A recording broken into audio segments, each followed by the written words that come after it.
வணக்கம். மயிறு சேனல்லேருந்து நம்ம இன்றைக்கி என்ன பார்க்க போகிறோம்னா ஒரு சளிக்கான மருந்து. இது ரொம்ப ஹெல்த்தி கூட உங்களோட சளி கம்மியாக்கும். இது என்னென்னா நம்ம மஞ்சள் தேன் கலந்து ஒரு மருந்து பார்க்க போகிறோம். நம்ம ஆரம்பிப்போம்.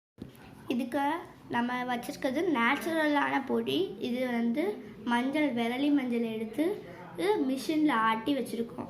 இந்த மாதிரி நீங்கள் கடையில் வாங்கினதுனா இது கேட்காது, நேச்சுரலாக செய்கிறது தான். அப்படி நீங்கள் மிஷினில் பண்ணலைன்னா மஞ்சள் எடுத்து நீங்கள் உரலில் தட்டி வச்சுக்கலாம்.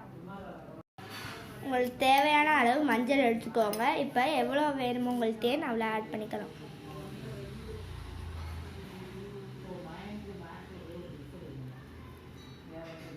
இவ்வளோ போதும் உங்களுக்கு தேன். இப்போ நம்ம மருந்து ரெடி ஆகிடுச்சு. இதை நீங்கள் டெய்லி குடிச்சிங்கன்னா சாப்பிட்டிங்கன்னா 3 வேளை சாப்பிட்டிங்கன்னா சளி ஃபுல்லாக கம்மியாகும். அதுக்கு நிறைய இது இருக்குது, சான்சஸ் இருக்குது. இதே மாதிரி அடுத்த வீடியோ உங்களை பார்க்கலாம். இது விடுபெறும் மயூரி சேனல். பாய்.